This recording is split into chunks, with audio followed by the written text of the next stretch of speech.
నాకు, మా కుటుంబానికి, మా మిస్సెస్ కి జరిగినటువంటి అవమానానికి నా జీవితంలో ఎప్పుడూ బాధపడలా. నా మీద బాంబులతో దాడి చేసినప్పుడు కూడా వీరోచితంగా ఎదుర్కొన్నా. 2003 సెప్టెంబర్, అక్టోబర్ నాకు ఇప్పటికి కూడా జ్ఞాపకం. ఆ రోజు నా మీద బాంబులు చేసినప్పుడు చాలా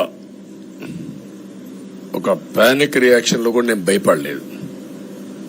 అలాంటి వ్యక్తిని మీరు చూస్తే, అది ఆ సంఘటన చూసిన తర్వాత ఇలాంటి కౌరవ సభలో ఉండడం కరెక్ట్ కాదని అసెంబ్లీలో చెప్పి, దానికి కూడా మైక్ ఇవ్వకపోతే చెప్పేసి బయట వచ్చి ప్రెస్ కాన్ఫరెన్స్ చెప్పి అనౌన్స్ చేశాను. మళ్లీ క్షేత్రస్థాయిలో గెలిచి అసెంబ్లీని గౌరవ సభ చేసి అసెంబ్లీకి ఎంటర్ అవుతానని చెప్పాను. నేను ఏదైతే ఆ రోజు ఒక ప్రతిజ్ఞ చేశాను, దాన్ని నిజం చేయడానికి ప్రజలు సహకరించారు. మామూలుగా సహకారం కాదది. నేను ఇన్ని సంవత్సరాలు చాలా సార్లు చాలా ఎలక్షన్లో గెలిచాం, కొన్ని ఎలక్షన్లో ఓడిపోయాం. ఎలక్షన్లో ఓడిపోయినప్పుడు నేను ఎప్పుడూ కుంగిపోలేదు. ఎలక్షన్లో గెలిచిన తర్వాత గంతులేయలేదు. నిబ్బరంగా ఓడిపోయినప్పుడు ఒక బాధ్యత ప్రతిపక్షంలో ఉండి పనిచేయాలి, గెలిపించినప్పుడు ఒక బాధ్యత ప్రజలకు మెరుగైన సేవలు అందించి వాళ్ళని ముందుకు తీసుకుపోవాలని ప్రయత్నం చేశాం. ఎప్పుడూ ప్రజాప్రచారనే ఉన్నాం. అలాంటిది జరిగిన తర్వాత ఈరోజు మళ్లీ ఇదే అసెంబ్లీకి నేను ఏదైతే చెప్పానో అది చేసి వెళ్ళడం అనేది ఒక తృప్తి, ఒక గౌరవం. ఆ గౌరవాన్ని నిలబెట్టిన ప్రజలను కూడా మనస్ఫూర్తిగా అభినందిస్తూ మీ రుణం తీర్చుకుంటాం. ఏ విధంగా పనిచేయాలో పనిచేస్తాం. మీ ఎక్స్పెక్టేషన్స్ ప్రకారం పనిచేసి, అయితే ఎప్పటికప్పుడు మీరందరూ కూడా మేము ఓటేసాం, మా పని అయిపోయింది, ఇంకా మీరు చూసుకోండి కాకుండా ఎప్పటికప్పుడు మమ్మల్ని నడిపించే బాధ్యత, మాకు సహకరించే బాధ్యత, మళ్లీ రాష్ట్రంలో ఉండే ప్రజలందరం బాగుపడాలంటే ఏం చేయాలో మేము చేసినప్పుడు ఎప్పటికప్పుడు ఫీడ్బ్యాక్ ఇచ్చి నడిపించే బాధ్యత తీసుకోవాల్సిందిగా వారిని కోరుతున్నా. పవన్ కళ్యాణ్ గారిని మనస్ఫూర్తిగా అభినందిస్తున్నా. అదే మరి బీజేపీ అగ్రనాయకత్వాన్ని, నరేంద్ర మోడీ గారిని, అమిత్ షా గారిని, ఇక్కడికి వచ్చిన అబ్జర్వర్స్ ని, ఇక్కడుండే పార్టీ అధ్యక్షురాలైనటువంటి పురంధేశ్వరి గారిని మనస్ఫూర్తిగా అభినందిస్తున్నా. వీళ్ళందరూ కూడా ఏదైతే ఒక స్ఫూర్తిని తీసుకున్నామో ఆ స్ఫూర్తితో టోటల్ గా ప్రతి ఒక్క కార్యకర్త సిన్సియర్ గా పనిచేయడానికి, ఏ అభ్యర్థి ఉన్నా తమ అభ్యర్థిగా పాటించి బ్రహ్మాండంగా పనిచేశారు. వాళ్ళందరినీ అభినందిస్తున్నా. ఈరోజు మా విజయం మూడు పార్టీల కార్యకర్తల సమిష్టి కృషి. వారందరినీ అభినందిస్తూ ఈరోజు ఢిల్లీకి పోయి వచ్చిన తర్వాత ఒకసారి మళ్లీ ఇవన్నీ ఎప్పటికప్పుడు సమీక్ష చేసుకుంటూ ముందుకు పోతా అని చెప్పి తెలియజేసుకుంటూ మరొక్కసారి మీ అందరికీ అభినందనలు, ధన్యవాదాలు. థ్యాంక్ యూ అనండి. మళ్లీ ఢిల్లీకి వెళ్తున్నా. ఈరోజు వెళ్లే మునుపు మీ అందరితో మరీ మాట్లాడకుండా పోతే ప్రజలతో మాట్లాడలేం కదా.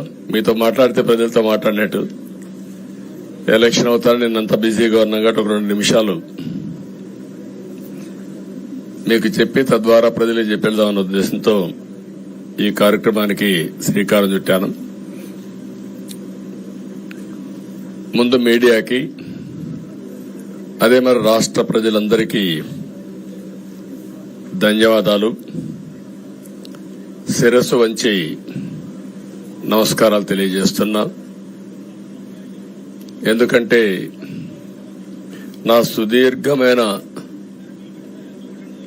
రాజకీయ యాత్రలో ఈ 5 సంవత్సరాలు చూసిన ప్రభుత్వాన్ని నేను ఎప్పుడూ చూడలేదు. ఒక రంగం అని కాదు, ఒక వ్యవస్థని కాదు, ప్రజాస్వామ్య వ్యవస్థలన్నీ ఏ విధంగా ఇబ్బంది పడ్డాయో, ఏ విధంగా నిర్వీర్యం చేశారో మనం అన్ని చూశాం. అయితే మా ధ్యేయం ఒకటే, ప్రజలు గెలవాలి, రాష్ట్రం నిలబడాలి. దీనికోసం ఎన్ని త్యాగాలైనా సరే చేసి మళ్లీ భావి తరాల భవిష్యత్తు కోసం ముందుకు పోవాలని చెప్పి వెళ్ళాం. నేను చాలా ఎన్నికలు చూశాం. 10వ ఎన్నిక నిన్న. అంటే ఇన్ని ఎన్నికలు చూసినా, అంటే ఎన్నికలు చూడడమే కాకుండా ఈ ఎన్నికలన్నీ at the helm of affairs ఉండి ఎప్పటికప్పుడు సమీక్షలు గాని ఇవన్నీ నిర్వహించడం కూడా చేశాం. రాజకీయాల్లో ఒడికిదుడుకులు సాధారణంగా ఉంటాయి. ఎవరు శాశ్వతం కాదు. దేశం శాశ్వతం, ప్రజాస్వామ్యం శాశ్వతం, రాజకీయ పార్టీలు శాశ్వతం, అధికారం అశాశ్వతం. రాజకీయ పార్టీలు కూడా సక్రమంగా ఉంటే మళ్లీ ప్రజలు ఆదరిస్తారు. లేకపోతే రాజకీయ పార్టీలు కూడా చాలా పార్టీలు కనుమరుగైపోయినాయి. వ్యక్తులు కనుమరుగైపోయారు, రాజకీయ పార్టీలు కనుమరుగైపోతాయి. కానీ ఇంత హిస్టారికల్ ఎలక్షన్ నేను ఎప్పుడు చూడలేం. నా జీవితంలో చాలా ఎలక్షన్స్ ఫేస్ చేసాం, కానీ వేవ్ కనపడేది, వ్యతిరేకత కనపడేది. కానీ ఈ ఎలక్షన్ లో ఎక్కడో అమెరికాలో ఉండే వ్యక్తి ఒక 5 లక్షలు 10 లక్షలు ఖర్చు పెట్టుకొని నేను రావాలి, ఓటేయాలి, రాష్ట్రం నిలబడాలి, ప్రజలు గెలవాలి అనే ఆవేదనతో వచ్చారు. ఎక్కడో పక్క రాష్ట్రాల్లో ఎక్కడో కడుపు నిండడం కోసం కూలి పనులకైనటువంటి వ్యక్తులు, పాచి పనులు చేసుకునే వ్యక్తులు సొంత డబ్బులు పెట్టుకొని నేరుగా ఇక్కడ రైల్వే స్టేషన్ లో చూస్తే, బస్ స్టాండ్ లో చూస్తే భోజనం కూడా ప్యాక్ చేసుకొని తీసుకొచ్చి ఇక్కడ భోంచేసి ఓటేసే పరిస్థితికి వచ్చారు. ఈ కమిట్మెంట్ ని ఏ విధంగా వర్ణించాలో నాకైతే అర్థం కాదు. ఏ విధంగా వాళ్ళని అభినందించాలో కూడా అర్థం కాని పరిస్థితి. అనేక ఎన్నికల్లో అనేక అనుభూతులు చూశాం. కానీ మేము అన్ని ఎన్నికల కంటే ఇది ఒక తెలుగుదేశం పార్టీ చరిత్రలో, ఆంధ్రప్రదేశ్ రాష్ట్ర ప్రజల చరిత్రలో సువర్ణాక్షరాలతో లిఖించదగ్గ ఎన్నిక. ఇది ఒక హిస్టారికల్ ఎన్నిక. ఆగస్టు క్రైసిస్ తర్వాత ఎన్టీ రామారావు గారు పార్టీ పెట్టిన తర్వాత 83లో మేము గెలిచాం. అప్పుడు 200 సీట్లు వచ్చాయి. కొత్తగా పార్టీ పెడతానే ఎన్నికలకు వెళ్లి 9 నెలలు అధికారంలోకి వస్తే 200 సీట్లు వచ్చాయి.